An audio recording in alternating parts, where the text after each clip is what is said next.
Hi, everybody. I'm Ted Smith, And I'm Andrew Langhorst. and welcome to our first episode of Brothers Beyond. We're really excited to be here with you. Welcome. Excited to support men by sharing our experiences, our life experiences, and also some of the work that we do in our professional life with men. And have lots of exciting topics to discuss. And before we get into those, we wanted to give some background on who we are.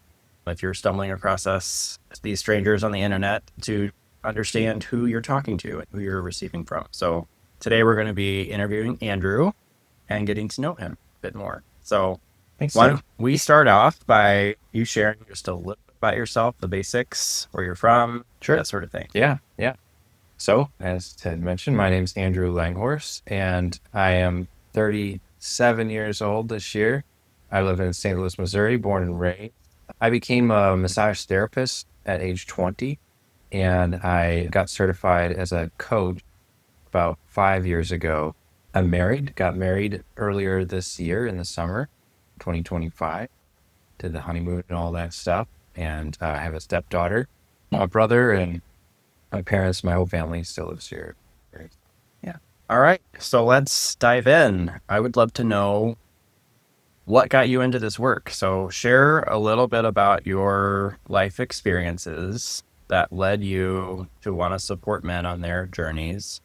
Love to hear a little bit about your experiences and relationships, your relationship with yourself, whatever you'd like to share, and we'll start there. Yeah. What led me into this work, working with men, working in relationships? It's been kind of a long, steady progression building up to here where I'm at. I mentioned I started as a massage therapist when I was 20 years old, and that was kind of where I began to put intention into helping people. I feel like I always had a caring heart. I wanted to give, I wanted to help make the world a better place. Grew up in a Catholic household, Catholic community, although we didn't talk about Jesus and hell and all that kind of stuff. It was just some of the basic values of Christianity were present. And I feel like I made that important to me.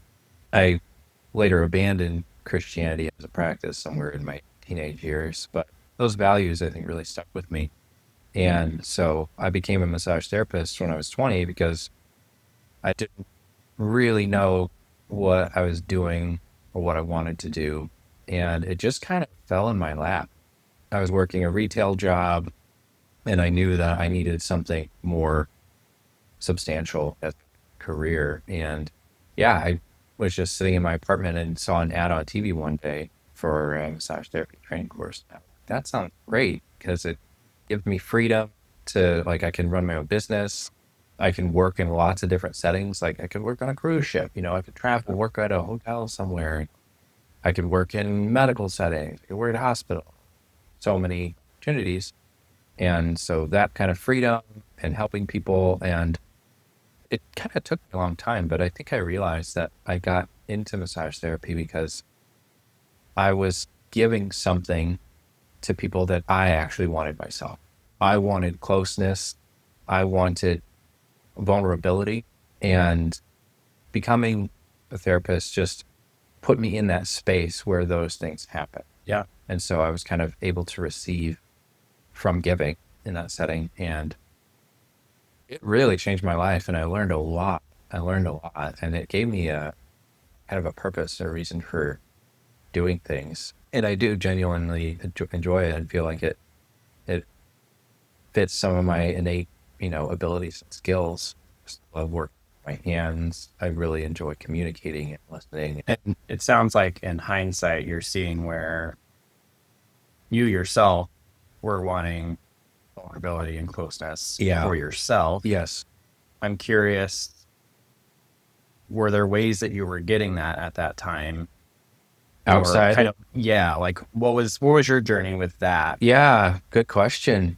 That's a real good question. I don't think I was receiving it in the way that I wanted. And that's part of why I kind of moved in that direction towards massage therapy and healing. Like, I feel like I was always kind of yearning for deeper connection, more like realness, more rawness, and more closeness in my life. And I remember in grade school, like my friendship with my best friend through middle school, I just wanted to be like best friends. Like we were best friends, but I just wanted to be so close, like tied at the hip and sharing everything. And we shared a lot, but it wasn't like closer, you know? It's just, I don't know why that existed. And I think my relationship with my brother and my father were also like kind of unfulfilling. Like that relationship with my best friend was very fulfilling at the time, but I wasn't getting the closeness that I wanted from the rest of my friendship community, from my brother who was a year and a half older than me. I just thought he and I should be best friends, supporting each other, doing everything together, exploring life, having adventures, and that was not the case. I also wasn't getting the kind of like vulnerability and just intimacy and like direct, raw connection with my father either. You know, he wasn't interested in what was happening in my life, was interested in like fostering my interests or, uh, yeah. So that was difficult. It felt like I was a little bit ignored or neglected in a certain way from my father. And so there was a real yearning. And I think that is what drove me toward like, here's this whole field where intimacy and vulnerability, intimacy without sex, I think some people confuse those two Right. things, but vulnerability and connection on a really deep level was just built in, just cooked into it. And Yeah. I could help people. Yeah. Yeah. I think it's brilliant to see that and, retrospectively that that's something you were yearning for. Of course, you were drawn, Yeah. to that. Yeah.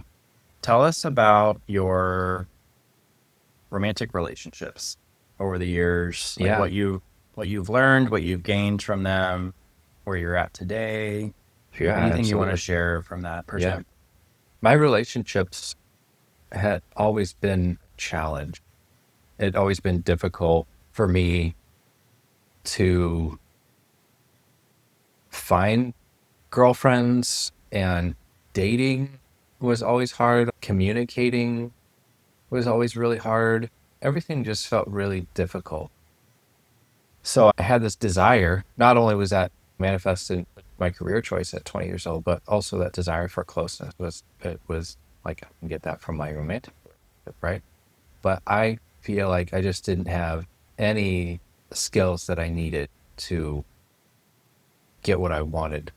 I was extremely shy, extremely so. It was very difficult to talk to women. And I went to an all boys private religious high school. So that didn't make it any easier that like there's just not women Yeah. around. That was another layer of challenge. I was also pretty introverted, I would say. It's kind of like half and half, but I really struggled with like social settings where there's a lot of people, like parties.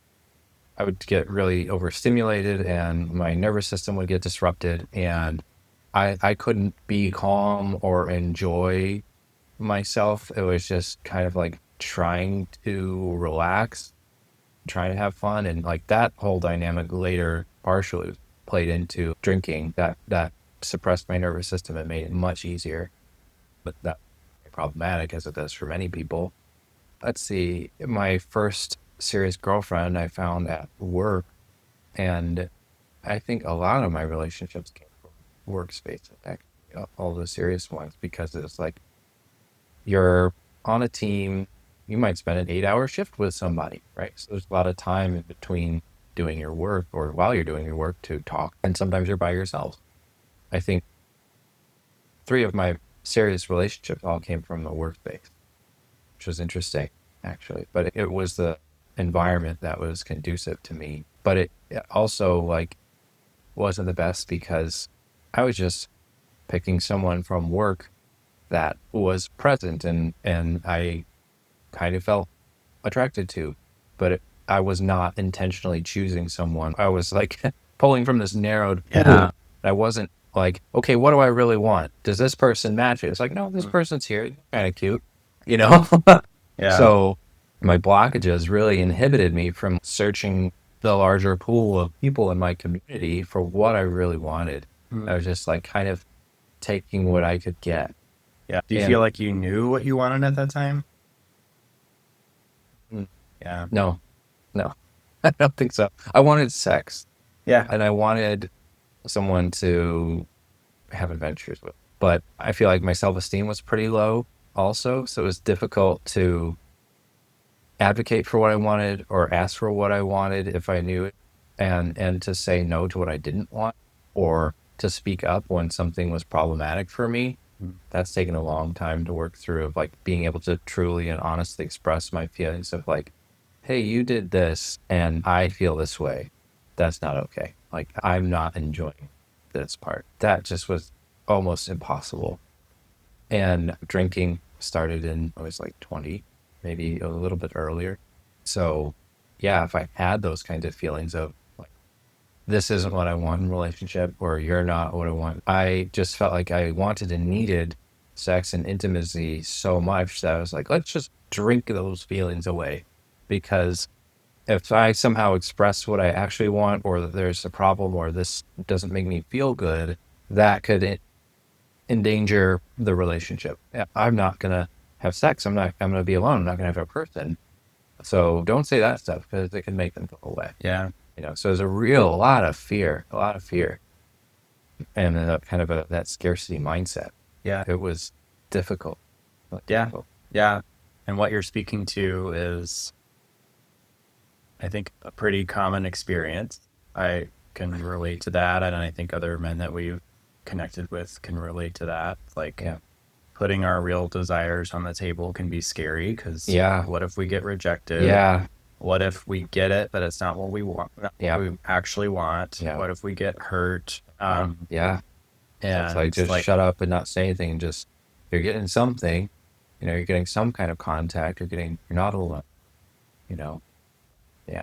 that vulnerability of putting your heart out there can Yeah. be, Yeah. it, the word is vulnerable for a reason. Yes. Yeah. Yeah. And I think it's a lot easier as a man, and for most men, like, the physical vulnerability and intimacy is a lot easier than the mental or emotional Yeah. part. Like, we can talk about your interests and your dreams and that kind of stuff. That feels doable. But when it comes to like, I really want this sexually, or I don't want that sexually, or just other preferences or other desires, like, hey, I really like to be praised. I really like gifts, or like those love language kind of things can be really much more difficult to advocate for. Yeah. When I'm curious, you shared how it was difficult for you to express needs, desires, Yeah. boundaries in Yeah. relationships. Yeah. Did you have any outside influence to draw from to where you even knew how to do that? 'Cause I feel like a lot of us, I didn't Yeah. have that. Yeah. So I'm curious what your experience Yeah. was. No, I think so. I was numbing out so much with alcohol and cigarettes. Smoked a pack a day since I was 17, and I quit 10 years ago.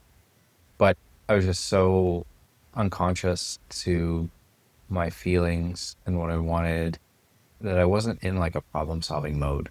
Like, there was pain. There was pain in not getting what I wanted out of relationship, and there was pain in not getting the kind of vulnerability or connection that I wanted in my life, but I wasn't able to directly look at that as a problem and work to solve it. I was just kind of unconsciously hoping that the right thing that would satisfy all my needs would just appear Yeah. or would manifest somehow. I wasn't looking at, well, I feel uncomfortable with this aspect of my relationship, or I really don't like this. How can I make that be different? I just wasn't asking a question. I was really just very unconscious and just taking what I could get and numbing out and escaping. I think another whole aspect to all of that was like, maybe not moving in the direction of my dreams or expressing myself, not just in relationship, but what I really wanted out of my life. So that felt all blocked up as well. And it was like, my life it doesn't look exactly how I want it to, or even partially how I want it to. I'm just taking what I, let's just numb out to the parts of my relationship that are not what I want, and let's just numb out to all the parts of my life that are what I want. I can have a drink right now, I can have a smoke right now, and I can feel good that way, and I can just ignore those painful things or unwanted things in my life. Uh, Yeah. Yeah, it's so I to answer your question, I don't feel like I had to. The resources are all around. Like there's books, there's people, the internet, it existed, so it's all there. But that wasn't part of what I was trying to do. I was just numbing and ignoring at Yeah. that point. That was my solution to the problems. It wasn't like, let's find lasting, healthy, sustainable ways to change. It was like, no, let's just close our eyes and feel good. Yeah.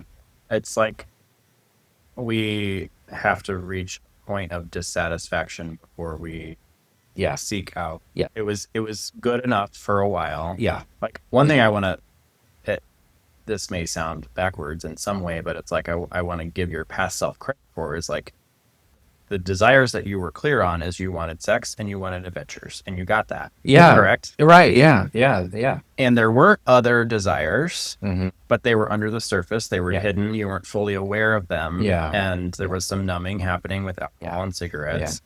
And so it's like what we're clear on, we can create in our lives. Right. Right. And relationships are our greatest teachers. Mm-hmm. I say that quite a lot. Mm-hmm. Mm-hmm. And when we're younger, we may not be clear on what exactly we want. And Right. so there's a lot of like going through the motions and, Yeah.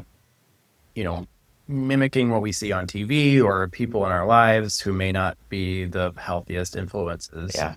And like eventually we reach a point where it's like, Yeah. this is not satisfying Yeah. enough. I want more. Yeah. And it's like bringing more of those deeper Yep. desires out. Yeah. Yeah. I absolutely agree with that. And it's like those two, sex and adventure, or like intimacy as sex and adventure, were top priorities. Yeah. Okay. Let's fulfill those. All right. Check. Okay. Check. Cool. We're good. And there's all these other things down there that are like speaking to me. And it wasn't until these first two things kind of became not satisfying enough, or I grew, I just aged to the point where it's like, we've done a lot of that. What about these other things that are not, they're left unchecked, or maybe we can do these first two things better. There's got to be enough pain, enough of that, like water behind the dam to move me for sure. Yeah. What would you say are your top priorities in relationships now? Good question. Top priorities are compatibility, which I feel like I have in my marriage. Honesty, the ability to talk about what's real and not be afraid to share my feelings and feel like I can trust my partner and they're actually listening to me. Yeah, of course, sexual compatibility, having the same values and just a commitment to growth, a commitment to understanding ourselves better, and me doing my work that I can do by myself and her doing her work that she can do by herself, and us doing the work that we can do together to become more aware of what's inside and to keep growing, keep answering the call of what's authentic, and to move past what's in the way. Yeah. It sounds like you have all that. Yes. Yes, I would say 100% like that. Just check on all of those things in my marriage. And I really couldn't be happier. But going back to the dissatisfaction, the discomfort that had to occur first before it was like, I'm done with this shit. This is what I really want. I'm going to go get it. I'm going to find it. There was a point, my most previous serious relationship prior to becoming married provided a great deal of discomfort to the point where I'm like, I don't want this. It was really got to that point. Yeah. Tell us a little how those, so you shared like, these are my top values, top priorities in my romantic relationship. Yeah. How do those translate to your friendships and your family relationships, your professional relationships? Yeah. Yeah. Good question. A lot of that is universal, and it all is connected to original desire for closeness and intimacy. Is like, I don't know where it exactly came from. I spoke to like my dad and my brother and just maybe not having it in certain ways. But somehow my system, my awareness registered that this is not something that's really common. When you walk around in our modern world here in America, it's, hi, how are you? Good, fine, thanks. Bye. Here's your change, right? Like, I feel like the norm of relationship and connection in modern America is like poverty. It's just so nutrient deficient. Yeah. So I was like, where's the broccoli? Where's the good nutrient food? You know? Um, Yeah. and so, not only did I have to grow through finding what I didn't want and growing in confidence and all that stuff to go out and ask for it in my relationships, but over time, also that journey in friendship. Friendships are really important to me and they always have been. And I don't want friendships with people where it's just, let's go to the game, let's watch a movie. I like movies and I like sports some, but that's not the basis of my relationships. If I'm going to be friends with somebody, I need to be able to talk about what's real. I want us to talk about what's really going great and what's really fucking sucks right now. And so it's kind of a global thing of here's what society offers and it sucks. We're walking through a desert, right? I'm dying of thirst. And how do I create my own personal world where that is almost the opposite of that, where almost every connection that I have is one of depth and authenticity and vulnerability and genuine care, or there isn't this fake shit going on and there isn't this surface level shit going on. I want to be able to talk to my friends and family about, are you suffering or are you really happy? Yeah. It just became unacceptable to me to have those. I felt like it was always unacceptable. And the challenging part was just find who want that too. As there's plenty of people who that's too difficult or scary or unacceptable to them in some way. They've been conditioned that can't do that or that whatever. I think it's wanting it and also being willing to do what it takes to have that. Yes. Because tying it back to vulnerability and, fear of rejection, putting our heart out there, it's just Yeah. in romance. Yeah. It's in friendships as well. Yeah. And societal conditioning culture for men especially is to keep it on the surface because that's what's safe. Yeah. And in my experience, there is a yearning for more. Yeah. But how do I go about that without scaring this guy away because he doesn't want that? He doesn't want to go there. So that means I don't want to go there. Right. Right. That fear, like I was having in a relationship, I have this need, but maybe I'm gonna scare this person away, so I'm not gonna express it. Yeah. How have you gone about cultivating that in your life with your male friendships? Yeah, good question. I not to brag, but I feel like I have a real kind of a superpower for honesty and vulnerability when it comes to friendship.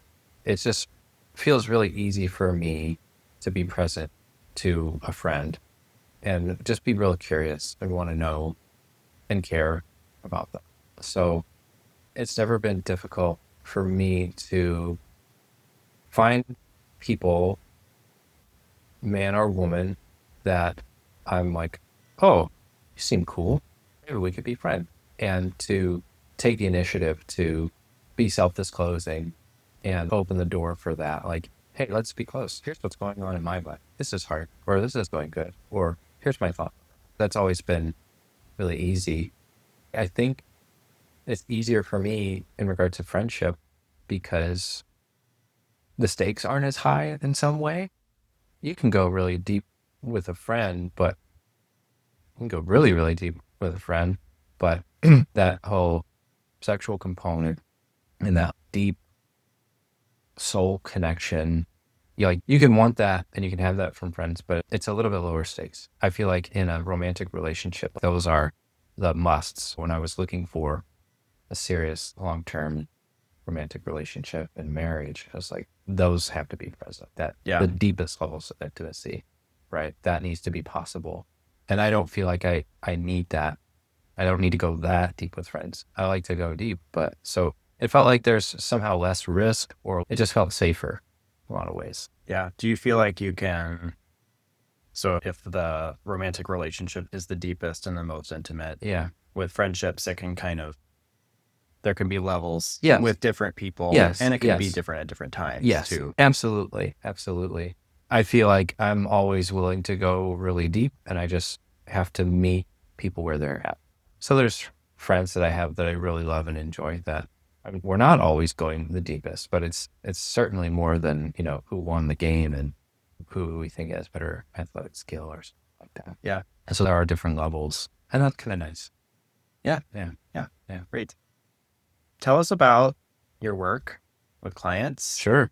the men you support in various capacities, and what that looks like. So my work evolved from massage therapy into coaching in what felt like a really organic kind of process. It's now been 17 years actually of massage therapy.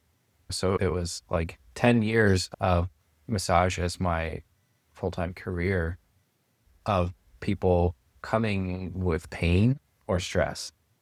And a lot of people just like to have their body worked on and relieve some of that physical pain and stress. But there's plenty of people where there's a lot of mental and emotional energy. And there's plenty of people that want to talk about it. And I think it's just amazing that somehow by being a massage therapist, my license and my training somehow immediately gives people trust me. And that's just like, wow. Because I could have not ever met a person before and they get on my table and I can see and feel just energetically when we're talking what's going on with them, what's present. And I can ask them about it and they'll tell me. Who else do you do that with aside from your therapist? Or I don't think people do that with their doctor, you know? So I really was in this space like I wanted of talking about the deepest and realest things. And I realized after 10 years that just doing the body work was not fulfilling because I'm just witnessing so much pain and difficulty. And I always talk to people who want to talk, but it was like, how can I expand the scope of my practice to make the talking and the mental and emotional component more of what I'm addressing? Yeah. And so I was like, I could become a coach. This is a new and upcoming thing in the world. And that sounds like a really great opportunity. And it kind of took me a while because in my massage practice, I started off just working at businesses and you just see everybody, men, women, young, old, healthy, sick, scoliosis, your legs too short, whatever, everything. And so when I was moving towards coaching and starting that process and getting trained and practicing, I was just kind of like, I want to help everybody. I've seen all this pain. I feel like people trust me and we can talk really easily. And let's just, whoever wants to come. And it took a couple of years to, when they talk about that in the training, and they're like, you can't help everybody. Like, that's ridiculous. Yeah. You need to be more realistic. You need to get focused and narrow in on who you specifically can actually help. Like, Yeah. who can you help the best? Who are you going to be the most effective with? And that was really difficult to kind of figure that out. But after a couple of years, I felt like I was really coming to it. And I was at that point a few years before getting certified as a coach, I really started my own healing process. I was not healed starting out doing massage therapy. I was 20. I was still smoking and drinking for 5 or 6 years of that first part of my career. And so a few years before getting into coaching, I really started to work on healing and growing, partially because of the pain of that last serious relationship before my marriage. It was like, wow, I am really not taking myself, my life seriously enough. I'm not caring enough about things. And it kind of cost me my relationship, which I valued a lot at that time with that person. So I got motivated. So I'm kind of on my journey, my path with being in the massage world. It's all tied to the yoga world and the spiritual world and all that. So I had a real strong background knowledge of healing on the deeper mental, emotional, soul levels, but I was really just starting in a certain way, but had good good foundation for it. And so through that, I found like my issues are with my father and with my brother and with all the ways that I had been hurt by my peers and other men growing up. That's where my healing lie. And so as I began working with a therapist and doing some psychedelic therapy with highly trained individuals, working on the topics for me, a lot started to move. And I just recognized how important all that was for me, how real that was. And in doing that, I feel like I have a lot of awareness. I've always had quite a bit of awareness. And it's just very clear to me, like talking about society, very easy to see how deprived our male relationships are Mm-hmm. of care and vulnerability and tenderness. And so in my own healing, it was, wow, this is really moving a lot for me.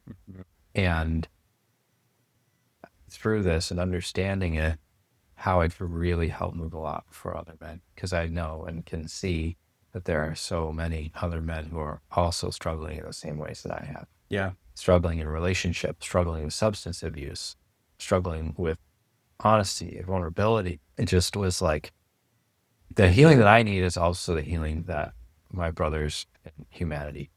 Yeah. So it just felt kind of like a no-brainer. As I'm unfolding and healing and working through my stuff, it's just like, yes, this, this. And just got really clear, really, really simple, really easy. But it took that walking through that journey, that healing, to really get that solid, clear answer. Yeah. Can you give some examples of some positive changes you've seen in the lives, the relationships of the men that you're working with? Like, what are some day-to-day challenges or issues that guys have brought to the table to work on with you, Mm-hmm. and you've seen that shift? Are there Mm-hmm. aspects of their relationships or their careers or their lives that you've seen shift? Yeah, yeah. Working with the men that come to me, I've specifically narrowed in on relationships because I feel there's just a lot of importance to it. But I also have guys that we're working on other things. It's all connected. Of It's course. all connected. Yep. So we can start in relationships and we need to work with self-esteem. Or we start with self-esteem and it's like move into relationship. Some of it involves people breaking up with partners that aren't right. Had some guys that come in with kind of an anxious attachment and a lot of fear over kind of what I dealt with early in my kind of relationship history of taking what you can get and not having a partner that is really what you want and need. So I've had guys that come in with that fear and that difficulty and helping them build up that care for themselves and to learn to start to honor themselves and to start practicing with me to speak what they really want and what's really real and come to that and own it. And eventually, several of these guys have been able to express themselves honestly and have those conversations of this doesn't work for me, Mm-hmm. right? This makes me feel this way, right? And that leading to leaving those partners. Sometimes it's really interesting. I feel like so many times leaving a relationship can feel like failure. And they're always painful. No matter how shitty one is, it's always painful. There's always some kind of pain. But that could be a very, very good thing. You know, it can also be a really bad thing, right? But I have seen that. That's been really rewarding. Some other changes have been guys that are maybe in a different position where they're dating and they're able to learn to say no to what they don't want Mm-hmm. and maybe avoid getting into relationships with people who aren't right for them or that are going to be really problematic. That's been great. And another kind of transformation that I see too is working with the guys that want to run away, like the push pull. Yeah. So guys are in a relationship and they have wants and needs, but there's also this individuality. right? There's this fear of losing myself in the integration of the relationship. Yeah. And working with that fear, helping them let go of, you don't lose yourself and you don't lose your freedom.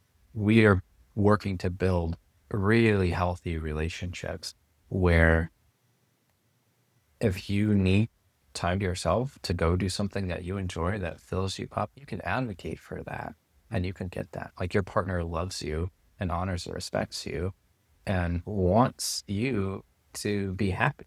So they're gonna be like, yes, of course, you can go do that thing. Right? I'm here. Like there's no fear of that. So that's really powerful, helping guys work through that, Yeah. those fears. And Because in a healthy, thriving relationship, it's like you don't lose yourself. yeah, If it's collaborative and healthy, yeah, you can realize, yeah, self-realize yeah, more of yourself. yes, You don't lose yourself for the sake of the relationship, and you don't lose the relationship for the sake of yeah, yourself. Like hmm, it's yeah, supporting. You're both yes, supporting each yes, other. yes. And I work with a lot of guys there because that's really kind of the biggest part of my most recent healing.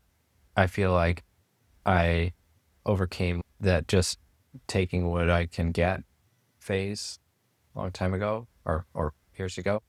And when I entered into my relationship with my now wife, that was the healing that was necessary for me. Yeah. It was that push pull of I want closeness, I want marriage, I want family. And it brought up this part of I'm afraid of this.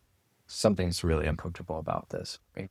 And I'm afraid of losing something. I'm afraid of losing myself. I'm afraid of losing the life that has brought me joy, right? Losing the life of having that independence and doing what I want and not having to answer questions to somebody or something. So there's just a built in like defensiveness there too. But m- my wife is an amazing person who, when we first met, I was like, I want someone who's willing to stay and do the work and figure shit out. And she felt like she was just hearing this call from me of let's level up. She was Mhm. hearing from someone for maybe the first time, like, oh, that's an option. We can do that consciously. Mm. So was not easy or comfortable at all. Very difficult, but was able to work through those things a lot to the point where we've gotten married and it's the best relationship I've ever had. And it's so happy. So working with that specific problem was really present for me and really close to my heart because I've dealt with that. That was a very difficult thing. That was very real for me. I think it's very real for a lot of guys. Yeah. I think we're socialized to be independent, to do it all, be that lone wolf or whatever, the entrepreneur that builds the company and makes all the money and has all the success. I think that we're socialized. We get that picture and understanding of this is who you should be. You should be the strong guy who does it, right? And that just translates and turns into, hey, I'm doing it. I don't need you, and don't tell me what to do, and don't ask me that kind of question because I'm doing my thing and I'm going to be successful in my life, in my world because of me, right? That's what I've been taught, right? And that idea is bullshit. It's the biggest load of bullshit ever. And working through that, just become much more to a greater reality of it's we. And Yeah. it's we in our relationship that builds success and happiness, right? And it's we in the larger sphere of life, my community, the people that work for and with you. It's all of us together that make it great, that make it successful, so I'm learning that shit and working through those fears because it's so easy to get your identity and your self-esteem wrapped up. I can't let my partner help me. I can't let them do anything. And I can't let them infringe upon my freedom because I'm doing something because I'm going to get that satisfaction and I'm going to be worthy. It's going to I'm going to get the love. I'm going to get whatever that is because I did it. And it's like, oh, yeah, you got to untangle those two strands. I'm worthy. I can do it. I deserve it. And other people can help me. And they're not in the way. And I Yeah. don't need to do it all on my own to be deserving of anything. Yeah. Yeah. I'm smiling and laughing because I can so relate. Yeah. And it is probably one of my biggest opportunities in my relationship. So I get it. And I think you're speaking a truth for a lot of men of this. And there's not, to be clear, there's nothing wrong with independence, Not at all. but like notice where it might be hyper independence Yeah. that Yeah. might detract from closeness, intimacy, Right. partnership Yeah. in Yeah. your relationships. Yeah. It's that switch from independence to interdependence. Yeah. And it's different from dependence. Right. Right. It's learning those differences and how to navigate and like, what is interdependent? How do I become that with my partner? Yeah. Instead of being in my own camp of independence and being in the anxious, fear-based dependence. Like, I need you, Mhm. right? To, I don't need you at all. To like, I can do things for myself. I can care for myself. And I want you. And I can say, I need you sometimes. Yeah. But not all the time. Right. But sometimes. And maybe a lot of times. And that can fluctuate. And Yeah. it's building a new belief system.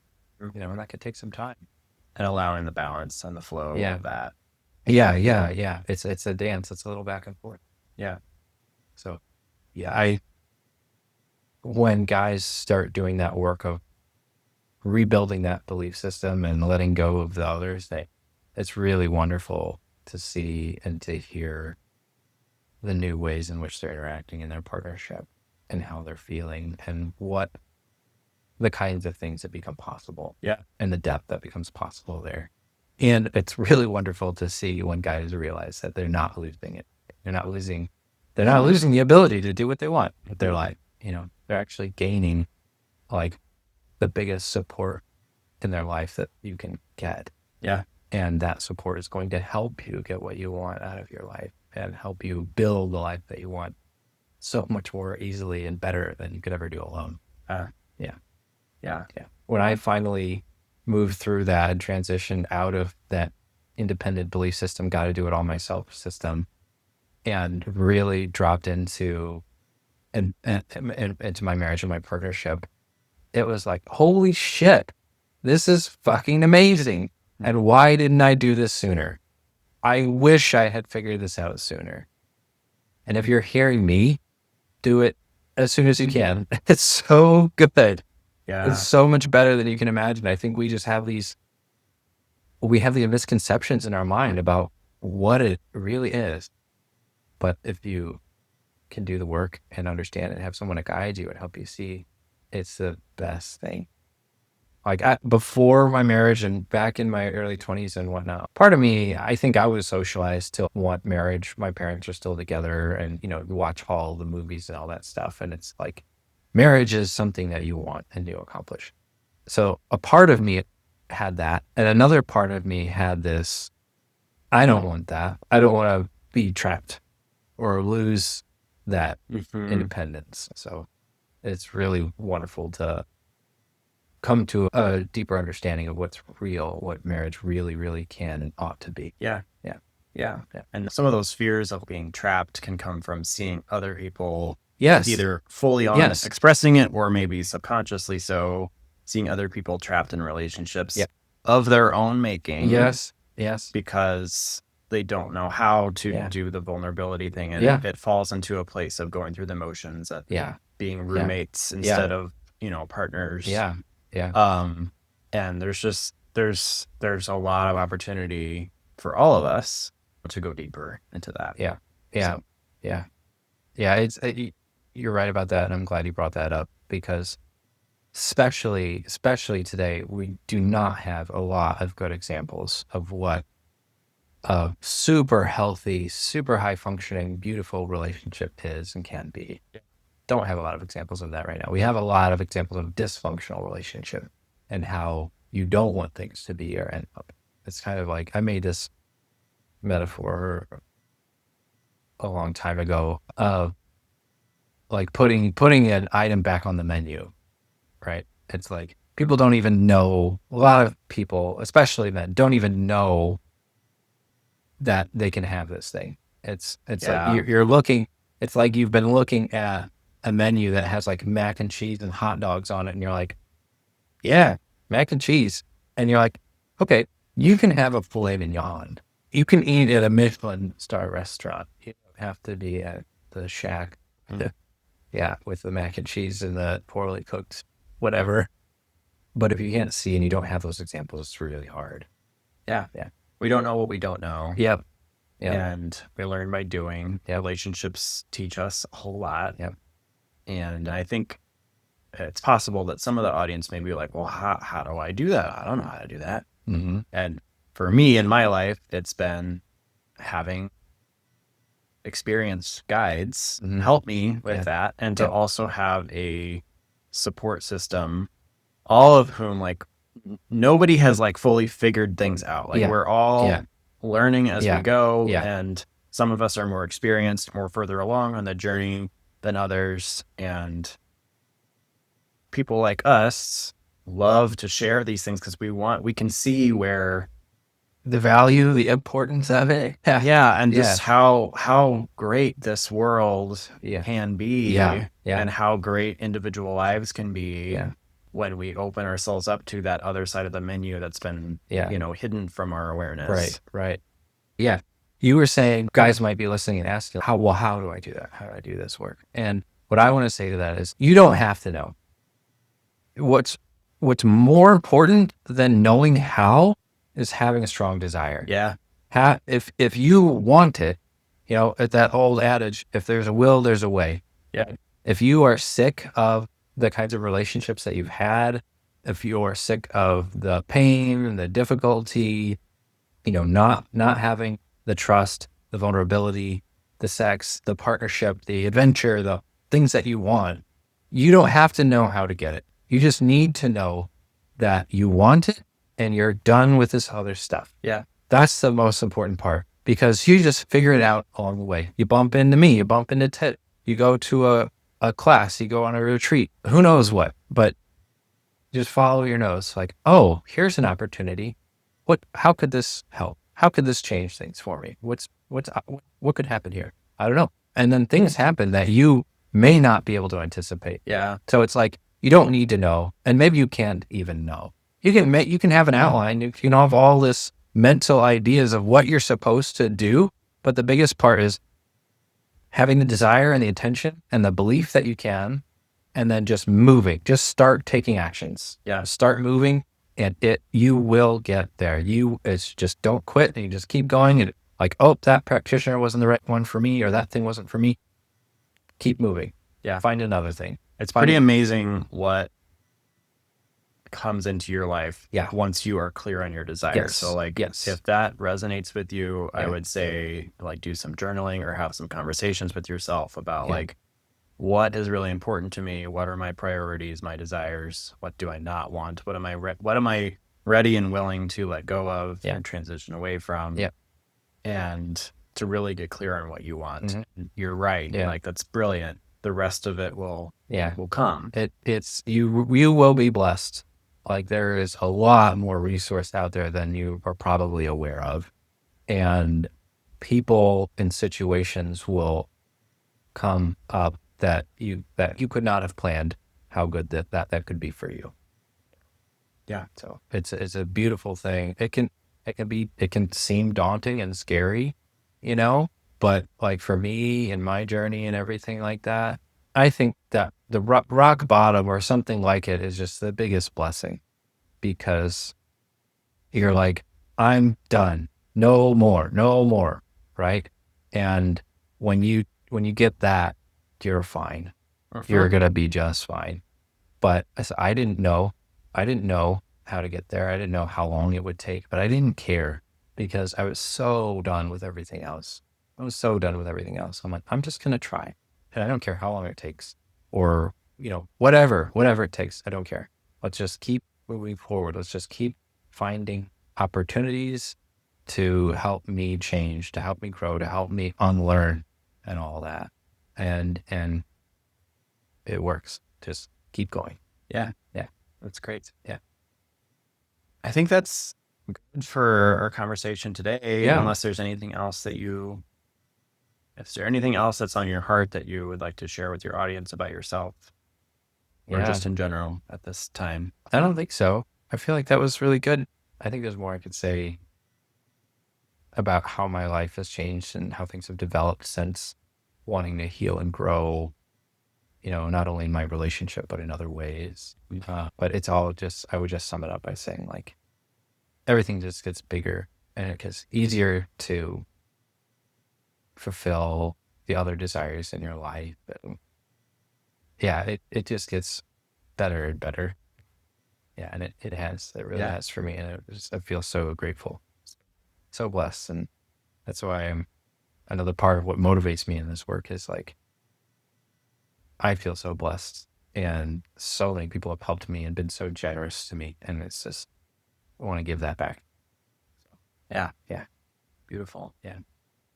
Well, thank you, Andrew. Thank It you, was a Ted. great conversation. Yeah. Thanks for joining. Keep listening. Talk to you later. Bye.